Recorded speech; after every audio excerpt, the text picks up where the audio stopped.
दोस्तों, इस दुनिया में कई रहस्य छिपे हैं, लेकिन कुछ रहस्य ऐसे हैं जिन्हें जानने की हिम्मत केवल चंद लोग ही कर सकते हैं। क्या आपने कभी सोचा है कि वह लोग कौन हैं जो रात के अंधेरे में शमशान की खामोशी में डूबे होते हैं, जिनकी साधना का रास्ता डर और रहस्य से भरा है, पर फिर भी वह उस पथ पर चलना नहीं छोड़ते। हम बात कर रहे हैं अघोरियों की। अघोरी, यह शब्द सुनते ही एक डरावनी छवि आंखों के सामने आती है, लेकिन क्या आपने कभी सोचा है कि यह अघोरी वास्तव में कौन है? क्या यह सच में तंत्र मंत्र के साधक हैं, या फिर इन्हें अपने अंधेरे रहस्यों को छिपाने का हुनर आता है? अघोरियों का नाम सुनते ही हमारे मन में जिज्ञासा और डर दोनों पैदा हो जाते हैं। यह अपने अनोखे रहन सहन और खान पान के लिए जाने जाते हैं, लेकिन क्या आप जानते हैं कि इसके पीछे की सच्चाई क्या है? कहा जाता है कि अघोरी शवों के पास रहकर ध्यान करते हैं, लेकिन क्या इनके अंदर सच में मृत्यु का सामना करने का साहस है, या फिर यह केवल एक मन गण तसला शवों के साथ संभोग कर अपनी कौन सी साधना को सिद्ध करते हैं? हिंदू धर्म में तो शवों को जला दिया जाता है, फिर यह अघोरी शवों को कहां से लेकर आते हैं? अघोरियों के लिए शव के अलावा जिंदा महिला के साथ संभोग करने के लिए उस महिला का मासिक धर्म में होना क्यों जरूरी है? आखिर मइयों जाने से क्यों डरते हैं? यह अघोरी, आखिर एक सिद्ध अघोरी के पास कौन कौन सी शक्तियां होती हैं और वे क्या क्या कर सकते हैं? अघोरियों की तिलिस्मी दुनिया पर आधारित इस डॉक्यूमेंट्री में आपको अघोरियों के जीवन की हर एक छोटी से छोटी और बड़ी से बड़ी जानकारी जानने को मिलेगी। आपसे एक निवेदन है कि इस वीडियो को मैं छोड़कर ना जाए, वरना आप अघोरियों की क्रियाओं को देखकर उनको गलत समझ सकते हैं। इस वीडियो में हम आसपास घूमने वाले नकली अघोरियों के बारे में नहीं, बल्कि जो वास्तविक अघोरी होते हैं उनके बारे में बताने जा रहे हैं, क्योंकि आसपास आपको काफी सारे नकली अघोरी देखने को मिल जाएंगे जो आपको लूटने की कोशिश करेंगे, लेकिन जो वास्तविक में अघोरी होते हैं वह ऐसे नहीं होते। वास्तविक अघोरियों की सच्चाई को जानकर आप उन्हें सम्मान की दृष्टि से देखेंगे। अघोरियों के बारे में इस वीडियो में हम आपको ऐसी ऐसी बातें बताने वाले हैं जिनके बारे में आपने कभी कल्पना भी नहीं की होगी। तो दोस्तों, चलिए आज आपको अघोरियों की रहस्यमयी दुनिया में लेकर चलते हैं। एक ऐसी दुनिया जहां भूत प्रेत, आत्मा, मृत्यु और मोक्ष के बारे में सच्चाई को समझने की कोशिश की जाती है। इस वीडियो में आपको न केवल अघोरियों से जुड़े रहस्यों के बारे में जानने को मिलेगा, बल्कि हम आपको बताएंगे कि क्या वाकई में अघोरी अमर होते हैं, और क्या हुआ जब साल 2020 में वैज्ञानिकों के हाथ लगा सतयुग काल का अघोरी, और इसके बाद अघोरी ने अपने बारे में जो बातें बताई उसको सुनकर सभी वैज्ञानिकों के होश क्यों उड़ गए थे।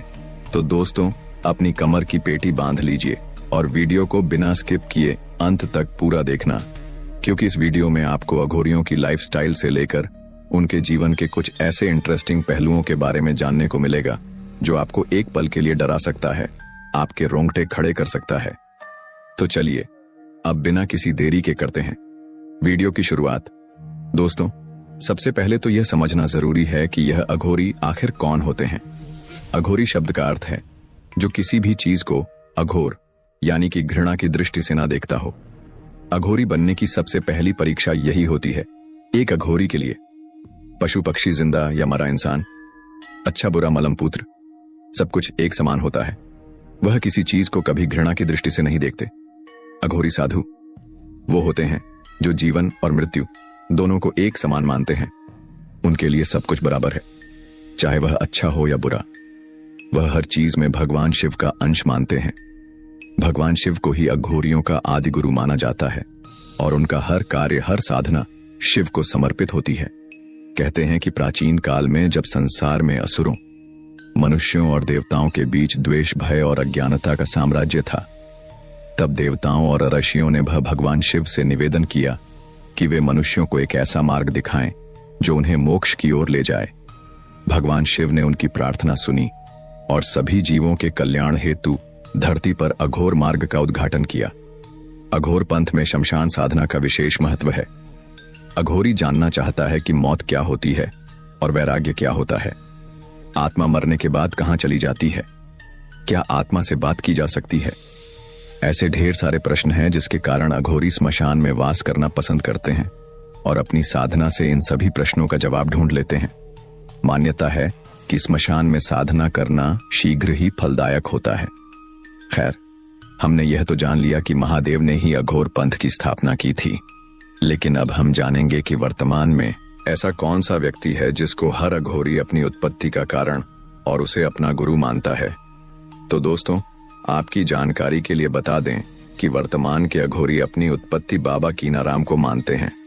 बाबा कीनाराम 150 वर्षों तक जीवित रहे थे और 18वीं शताब्दी के उत्तरार्ध में उनकी मृत्यु हो गई थी। उन्हें शैव धर्म के अघोरी संप्रदाय का प्रवर्तक माना जाता है। उन्हें शिव का एक अंश भी माना जाता है। बाबा कीनाराम का जन्म 1658 में उत्तर प्रदेश के रामगढ़ गांव में एक साधारण परिवार में हुआ था। उनका जन्म भाद्रपद के चंद्र महीने की अंधेरे पखवाड़े के 14वें दिन चतुर्दशी के दिन हुआ था, जिसे शिव पूजा के लिए काफी अधिक शुभ माना जाता है। बाबा कीनाराम के जन्म से ही कुछ ऐसी चमत्कारी घटनाएं घटित हुई थीं, जिसको देखकर सभी गांव वाले इस बात को मान चुके थे कि वे कोई साधारण बालक नहीं हैं। उनका जन्म पूरे 32 दांतों के साथ हुआ था, जो एक दुर्लभ घटना थी। हालांकि वह अपने जन्म के बाद 3 दिनों तक ना तो रोए थे और ना ही अपनी मां का दूध पिया था। चौथे दिन 3 भिक्षु उनके घर आए और बच्चे को अपनी गोद में ले लिया। उन्होंने उसके कान में कुछ कहा और फिर वह रोने लगे और अपनी मां का दूध स्वीकार कर लिया। इस घटना ने वाकई में गांव वालों के साथ साथ बाबा कीनाराम के माता पिता को भी अचंभित कर दिया। बचपन से ही उनका झुकाव अध्यात्म की ओर था और बहुत ही कम उम्र में उन्होंने गृहस्थ जीवन छोड़कर साधना का मार्ग अपनाने का निर्णय ले लिया था। बाबा कीनाराम ने अपने गुरु बाबा कालूराम के सानिध्य में अघोर साधना का अभ्यास किया था। उनके गुरु ने उन्हें अघोर साधना की गूढ़ बातें सिखाई।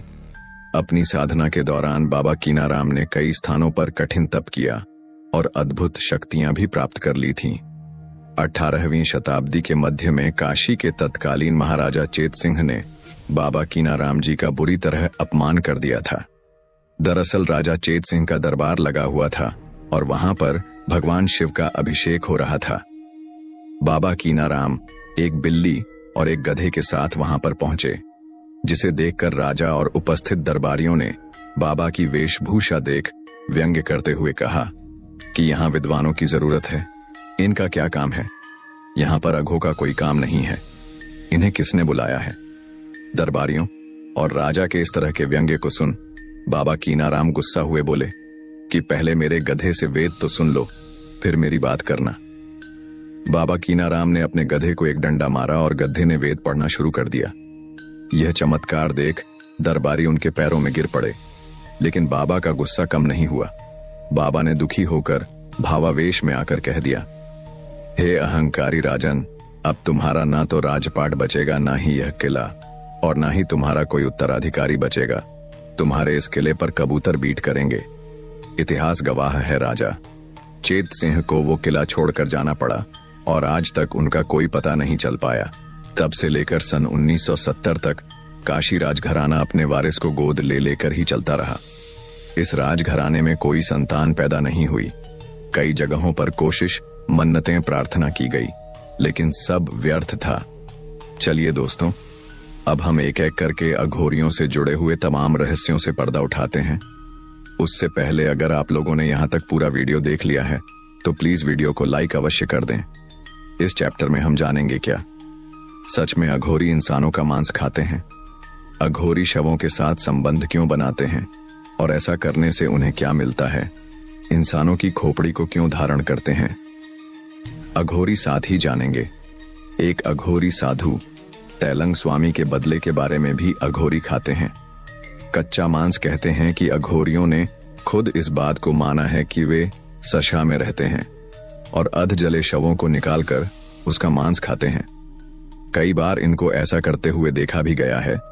यह बात आम जनमानस को अचंभित कर सकती है, लेकिन ऐसा करने के पीछे का कारण यह माना जाता है कि ऐसा करना अघोरियों की तंत्र क्रिया की शक्ति को प्रबल बनाता है। जहां एक तरफ सामान्य लोग इंसान का मांस खाने को अपवित्र मानते हैं, वही अघोरी इसे सामान्य और सहज मानकर अपनाते हैं। ताकि किसी भी प्रकार का मोह उनकी साधना में बाधा न बन सके। अपने इंसानी शरीर के मोह को दूर करने के लिए ही अघोरी ऐसा करते हैं। उन्हें मृत्यु का किसी भी प्रकार का भय नहीं होता। अघोरी एक पैर पर खड़े होकर शिव जी की साधना करते हैं और शमशान में बैठकर मंत्रों द्वारा हवन भी करते हैं। आप में से बहुत से लोग ऐसा सोच रहे होंगे कि ये अघोरी कितने खराब होते हैं जो मुर्दों तक का मांस खा जाते हैं। जानकारी के लिए बता दें, दरअसल बात यह है कि एक अघोरी हर उस चीज को गले लगाता है जिसे सामान्य मानव घृणा की दृष्टि से देखता है। अघोरी ऐसा इसलिए करते हैं ताकि कोई भी इंसान उनकी तपस्या के बीच में ना आए और उन्हें ना छेड़े। सरल शब्दों में कहे तो इंसानों से दूरी बनाने के लिए वे ऐसा करते हैं। शरीर पर भस्म और लंबी जटाओं से जुड़ा रहस्य। दोस्तों, आपने देखा होगा कि अघोरी अपने पूरे शरीर पर जले हुए शरीर की राख लपेटे रहते हैं। यह राख विशेष रूप से स्मशान भूमि से प्राप्त की जाती है और इसे शरीर पर लगाना अघोरियों के जीवन का अभिन्न हिस्सा होता है। अघोरी साधक भस्म के माध्यम से यह संदेश देना चाहते हैं कि वे मृत्यु से नहीं डरते और उनका ध्यान केवल परम सत्य पर केंद्रित है। वही अघोरी साधकों की लंबी जटाओं का भी गहरा आध्यात्म और सांस्कृतिक महत्व है। यह एक तरह से अघोरी जीवन की पहचान बन गए हैं। अघोरी साधक अपने बालों को कभी नहीं काटते। इनके लंबे बाल तपस्वी जीवन और साधना के प्रति इनकी प्रतिबद्धता का प्रतीक है। यह भी दर्शाता है कि अघोरी साधक संयम के मार्ग पर चल रहे हैं और उन्होंने भौतिक सुखों और साधनों से खुद को दूर कर लिया है। उनका इस भौतिक दुनिया से कोई लेना देना नहीं है। सच्चे अघो कभी भी किसी से पैसे नहीं मांगते और ना ही वे ज्यादा भौतिक दुनिया में दिखाई देते हैं, क्योंकि उनका भौतिक दुनिया से कोई लेना देना नहीं होता। शव के साथ बनाते हैं शारीरिक संबंध। शव के साथ अघोरियों के शारीरिक संबंध बनाने की प्रचलित धारणा है और खुद अघोरी भी इस बात को स्वीकार करते हैं। इसे वह शिव की उपासना का तरीका मानते हैं।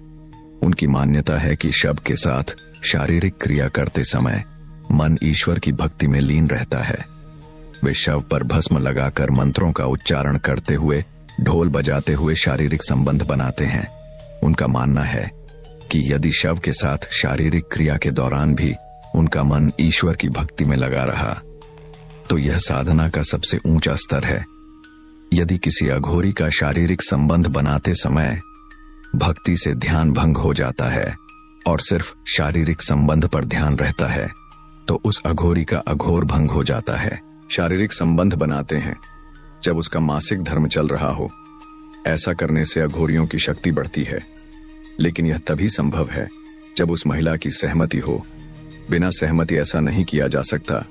जो लावारिस शव होते हैं उन्हें अघोरी मंत्रों द्वारा बुलाते हैं, फिर उस शव को पवित्र करते हैं, फिर उसके साथ शारीरिक संबंध बनाते हैं। कुछ अघोरियों का कहना है कि वह मंत्रों द्वारा उस शव की आत्मा को भी बुलाते हैं और उस शव के ऊपर बैठकर मंत्रों का जाप किया जाता है। फिर वे उस शव से जो कुछ भी पूछते हैं वह उन्हें सब कुछ बता देता है। ऐसा कहा जाता है कि अघोरी इस साधना को करते हुए थोड़ा सा भी डर जाता है तो उसकी वहीं पर मौत हो जाती है। इंसानी खोपड़ी धारण करते हैं। अघोरी अपने पास हमेशा नरमुंड यानी इंसानी खोपड़ी को रखते हैं। इसे कापालिका कहा जाता है। शिव के अनुयायी होने के कारण अघोरी खोपड़ी रखते हैं और इसका प्रयोग वे अपने भोजन पात्र के रूप में करते हैं। अघोरियों के द्वारा खोपड़ी धारण करने के पीछे भगवान शिव से जुड़ी हुई एक प्रचलित कथा भी है, जिसके अनुसार ऐसा कहा जाता है। एक बार शिव जी ने ब्रह्मा जी का 5वां सिर काट दिया था और उनके सिर को लेकर पूरे ब्रह्मांड के चक्कर लगाए थे और उसे अपने गले में धारण कर लिया था। उसी तर्ज पर अघोरी भी नरमुंड को गले में टांगे रहते हैं। अघोरी खोपड़ी को एक प्रतीक मानते हैं जो उन्हें संसार की नश्वरता और मृत्यु का स्मरण कराता है। अघोरियों के दिल में नहीं होती है नफरत। एक अघोरी अपने दिल में कभी भी नफरत पनपने नहीं देता। ऐसा माना जाता है कि अघोरी और नफरत का दूर दूर तक कोई रिश्ता नहीं है। अगर एक अघोरी के सीने में किसी व्यक्ति या किसी चीज के प्रति नफरत पैदा हो गई तो वह अघोरम से जुदा हो जाता है। अघोरी अपना खाना गायों, कुत्तों और अन्य जीवों के साथ मिल बांट कर खाते हैं और उन्हें इन सभी जानवरों के साथ अपना खाना बांटने में कोई घृणा नहीं आती। उनके लिए शव, इंसान और गंदगी, सफाई सब एक जैसा है। यही कारण है कि यह किसी भी चीज से घृणा नहीं करते हैं। इनके लिए मलमूत्र, इंसानी मांस सब कुछ सामान्य होता है। इससे पता चलता है कि अघोरियों का दिल नफरत से अलग होता है। भले ही अघोरी आपको बाहर से दिखने में थोड़े भयानक लग सकते हैं, लेकिन अंदर से भी उतने ही सरल होते हैं और लोक कल्याण की भावना उनके दिल में कूट कूट कर भरी होती है। अघोरियों के बारे में मान्यता है कि वे बड़े ही जिद्दी होते हैं। अगर किसी से कुछ मांगेंगे तो लेकर ही जाएंगे। क्रोधित हो जाएंगे तो अपना तांडव दिखाएंगे या भला बुरा कहकर चले जाएंगे। एक अघोरी बाबा की आंखें लाल सुर्ख होती हैं, लेकिन अघोरी की आंखों में जितना क्रोध दिखाई देता है, बातों में उतनी ही शीतलता होती है। अघोरी तैलंग स्वामी का बदला। अब तक के सबसे प्रसिद्ध अघोरियों में से एक तैलंग स्वामी भी है। यह 300 वर्षों तक जीवित रहे थे। इन्होंने अपने जीवन में कई चमत्कार किए थे। तेलंगा स्वामी वाराणसी के घाटों पर अक्सर ध्यान और साधना में लीन रहते थे। वह एक अलौकिक संत थे जिनकी साधना और चमत्कारिक शक्तियों की चर्चा पूरे शहर में थी। उनकी अघोरी साधना और विशेष जीवन शैली के कारण कई लोग उनसे प्रभावित तो थे, लेकिन कुछ लोग उनकी साधना के तरीके को लेकर उन्हें संदेह की दृष्टि से भी देखते थे। उन्हीं दिनों वाराणसी के एक बड़े मंदिर के पुजारी ने तेलंग स्वामी को मंदिर के पास बैठे हुए देखा। पुजारी को लगता था कि तेलंग स्वामी एक धोखेबाज हैं और लोगों को अपने चमत्कारों से भ्रमित करता है। एक दिन जब तेलंग स्वामी अपने साधना स्थल पर बैठे हुए थे, तभी पुजारी ने उनके पास जाकर उन पर कटाक्ष करना शुरू कर दिया। उसने तेलंग स्वामी जी को अपमानित करने के लिए कई कठोर शब्द कहे और यहां तक कि उन पर कीचड़ भी फेंक दिया। पुजारी ने उन्हें नकली संत कहकर उनका तिरस्कार किया और उन्हें घाट से जाने के लिए कह दिया, लेकिन तेलंग स्वामी ने शांत रहते हुए सब कुछ सहन किया और किसी भी प्रकार की प्रतिक्रिया नहीं दी। तेलंग स्वामी ने धैर्य और शांति से पुजारी के दुर्व्यवहार को सहन किया और उसके प्रति क्रोध या द्वेष का भाव नहीं रखा। उन्होंने बिना कुछ अपशब्द बोले ही केवल मुस्कुराते हुए उसे माफ कर दिया। उनकी यह सहनशीलता और शांति का भाव देखकर वहां उपस्थित लोग हैरान थे। ऐसा बताया जाता है कि कुछ दिनों बाद पुजारी एक गंभीर बीमारी से ग्रस्त हो गया था। साथ ही उसकी स्थिति धीरे धीरे खराब होती गई और उसके द्वारा किए गए सभी इलाज असफल हो गए। अंततः पुजारी को अपनी गलती का एहसास हुआ और उसने समझा कि यह उसके तेलंगा स्वामी के साथ किए गए दुर्व्यवहार और अभिमान का परिणाम हो सकता है। आखिरकार वह तेलंगा स्वामी के पास क्षमा मांगने पहुंचा। उसने स्वामी जी के चरणों में गिरकर अपने कृत्य के लिए माफी मांगी। तेल स्वामी ने उसे तुरंत क्षमा कर दिया और उसके स्वस्थ होने की कामना की। जैसे ही तेलंग स्वामी ने उसे आशीर्वाद दिया, पुजारी की बीमारी धीरे धीरे ठीक हो गई और वह पूर्णतः स्वस्थ हो गया। यह सब देखकर पुजारी ने अपनी पूरी जिंदगी को बदल लिया और एक विनम्र व्यक्ति बन गया।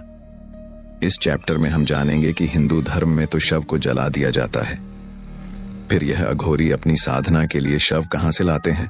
साथ ही जानेंगे अघोरी कैसे बनते हैं, क्या अघोरी बनना आसान है, और जानेंगे कि आखिर यह अघोरी मयों जाने से क्यों डरते हैं। सभी बीमारियों का इलाज कर सकते हैं। अघोरियों का दावा है कि उनके पास वर्तमान की सबसे घातक बीमारियों, यहां तक कि एड्स और कैंसर की दवा भी है। इन दवाओं को वे मानव तेल कहते हैं और इन्हें शव के जलने के बाद जलती हुई चिता से इकट्ठा किया जाता है। हालांकि इसका वैज्ञानिक परीक्षण नहीं किया गया है, लेकिन अघोरियों के अनुसार यह बेहद कारगर है और वे इन दवाओं से लोगों के ठीक होने का भी दावा करते हैं। हर इंसान अघोरी के रूप में जन्म लेता है। अघोरियों का मानना है कि हर कोई अघोरी के रूप में जन्म लेता है। एक नवजात शिशु अपने मल, गंदगी और खिलौनों के बीच अंतर नहीं करता है और हर चीज के साथ खेलता है और अपने माता पिता और समाज के कहने पर ही उनमें अंतर करना शुरू करता है। जैसे जैसे बच्चा बड़ा होता है और भौतिकवादी आधार पर चुनाव करता है, तभी उसमें अघोरी के गुण खत्म हो जाते हैं। वाकई में यह बात काफी हद तक सही है, क्योंकि आपने भी सुना होगा कि बच्चे दिल के सच्चे होते हैं, यानी उनके अंदर बचपन में किसी के प्रति घृणा नहीं होती और ना ही सांसारिक परंपराओं का मोह होता है, और यही चीज एक अघोरी के अंदर पाई जाती है। अघोरी कैसे बनते हैं के लिए लोग मायों गाते हैं। पहले की तरह मायावी लोग तो यहाँ पर नहीं हैं, लेकिन फिर भी काफी ऐसे लोग हैं जो इस गांव में मौजूद हैं जो तरह तरह के जादू को जानते हैं। आज भी आसपास के गांव के लोग यहाँ आने से डरते हैं। आज भी यहाँ पर चोरी होने या किसी के बीमार होने पर लोग पुलिस या डॉक्टर के पास नहीं जाते, बल्कि तांत्रिक के पास जाते हैं। यहाँ आने वाले अधिकतर लोग काले जादू की बीमारियों को दूर करने या किसी पर काला जादू करवाने के लिए आते हैं। इसलिए यह एकमात्र ऐसी जगह है जहां पर अघोरी जाने से डरते हैं। अघोरी 3 तरीकों से करते साधना। ऐसा कहा जाता है कि अघोरी 3 तरह की साधनाएं करते हैं: शिव साधना, शव साधना और समशण साधना। शिव साधना में अघोरी शिव के ऊपर पैर रखकर साधना करते हैं। अघोरी इस साधना को माता पार्वती द्वारा काली रूप में भगवान शिव के ऊपर पैर रखने से प्रेरित होकर करते हैं। अब बात करते हैं शव साधना की। तो यह अघोरियों के द्वारा की जाने वाली सबसे अनोखी साधना मानी जाती है, क्योंकि इसके अंदर अघोरी सबसे पहले किसी नदी में डूबा हुआ शव या फिर किसी व्यक्ति को दफनाया गया हो, उसका शव लेकर आते हैं। इसके बाद मुर्दे को प्रसाद के रूप में मांस और मदिरा चढ़ाई जाती है। अगर शव किसी पुरुष का होता है तो अघोरी उसका सेवन कर लेते हैं, मतलब उसे खा जाते हैं। वहीं अगर किसी महिला का शव होता है तो अघोरी उसके साथ शारीरिक संबंध भी बनाते हैं। शव और शिव साधना के अतिरिक्त तीसरी साधना होती है शमशान साधना। इस साधना में मुर्दे की जगह शमशान घाट से उसकी खोपड़ी या फिर हड्डियां लाई जाती हैं। सबसे पहले उसकी पूजा की जाती है, उस पर गंगा जल चढ़ाया जाता है। लेकिन शमशान साधना में प्रसाद के रूप में मांस, मदिरा की जगह मावा चढ़ाया जाता है। अघोर पंथ के लोग 4 स्थानों पर ही शमशान साधना करते हैं। 4 स्थानों के अलावा वे शक्तिपीठों, बगलामुखी और भैरव के मुख्य स्थानों के पास के शमशान में साधना करते हैं। यदि आपको पता चले कि इन स्थानों को छोड़कर अन्य स्थानों पर भी अघोरी साधना करते हैं तो यह कहना गलत होगा, क्योंकि वे अन्य शमशान में साधना नहीं करते, बल्कि यात्रा प्रवास के दौरान वे वहां विश्राम करने रुकते होंगे या फिर वे ढोंगी होंगे। अब आप लोगों के मन में एक सवाल तो जरूर आ रहा होगा कि आखिर अघोरी लोग हर दिन शव साधना के लिए शव कहां से लाते हैं।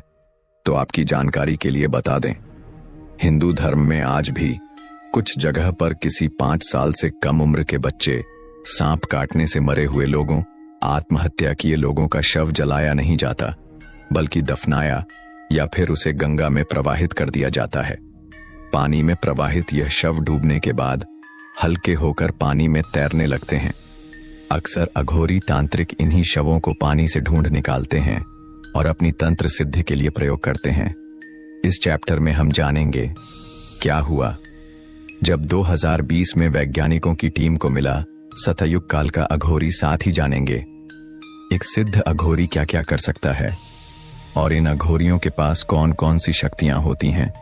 2020 में मिला था सतयुग का अघोरी। दोस्तों, इस बात में तो कोई शक नहीं है कि एक अघोरी सामान्य मनुष्य की तुलना में अधिक सालों तक जीवित रहता है। लेकिन आज हम आपको एक ऐसे अघोरी के बारे में बताने जा रहे हैं जिसे 2020 में जब वैज्ञानिकों की टीम ने पकड़ा और उस अघोरी ने जो बातें उन्हें बताई, उसको सुनने के बाद शायद आपके भी पैरों तले जमीन खिसक जाएगी। दरअसल 2020 के अंदर वैज्ञानिकों ने एक ऐसे व्यक्ति को पकड़ जो दिखने में सामान्य व्यक्ति से काफी अलग लग रहा था और उसकी छवि एक अघोरी की तरह थी। वह देखने में सामान्य मनुष्यों से थोड़ा अजीबोगरीब दिख रहा था। इसीलिए सूचना मिलने पर वैज्ञानिकों ने उसे पकड़ लिया। वैज्ञानिकों की टीम ने उससे यह पूछने की कोशिश की कि वह कौन है, तो उसने कुछ भी बताने से मना कर दिया। इसके बाद वैज्ञानिकों की टीम ने अघोरी को कई नार्को के इंजेक्शन दिए। दरअसल नार्को इंजेक्शन एक की चिकित्सा प्रक्रिया में उपयोग किया जाने वाला पदार्थ होता है, जिसे आमतौर पर नार्को एनालिसिस या सच का इंजेक्शन कहा जाता है। इस प्रक्रिया में एक व्यक्ति को ऐसे रसायन या दवाएं दी जाती हैं जो उसके अवचेतन मन को सक्रिय कर देती हैं, जिससे वह जागरूक अवस्था में रहते हुए अपनी संज्ञामेयों की नियंत्रण क्षमता खो देता है। इसका उपयोग अक्सर आपराधिक मामलों की जांच में किया जाता है, ताकि व्यक्ति से ऐसी जानकारी प्राप्त की जा सके जो वह सामान्य पूछताछ में नहीं बताता। लेकिन अघोरी पर नार्को के इंजेक्शन का कोई खास असर नहीं हुआ। फिर इसके बाद वैज्ञानिकों की टीम ने उस अघोरी को एक एक्सपर्ट के माध्यम से हिप्नोटाइज करवाया। इसके बाद अघोरी खुद को सच बोलने से रोक नहीं पाया। इसके बाद उसने जो बताया वह सुनकर वैज्ञानिकों के होश उड़ गए। दरअसल अघोरी ने बताया कि उसका नाम ओम शास्त्री है। वह अब से नहीं बल्कि सतयुग से भारत में रह रहा है। अघोरी ने बताया कि उसकी उम्र 40 साल से बढ़ ही नहीं रही है और ना ही वह मरता है। मैं रामायण और महाभारत का हिस्सा रह चुका हूं और मैंने भगवान श्री राम और श्री कृष्ण को भी देखा है। इतना ही नहीं, अघोरी ने यह भी बताया कि वह अपने साथ चिरंजीविस है। वह अघोरी सच बोल रहा था या फिर झूठ, इसके बारे में कुछ कहा नहीं जा सकता। वैसे इस संबंध में आपके क्या विचार हैं? हमें नीचे कमेंट बॉक्स में जरूर बताएं। अघोरियों की शक्तियां और सिद्धियां। अघोरियों के साधना पथ में कई प्रकार की शक्तियां और सिद्धियां सम्मिलित होती हैं, जिन्हें साधारण लोग अकल्पनीय मान सकते हैं। अघोरियों के पास 18 तरह की सिद्धियां होती हैं।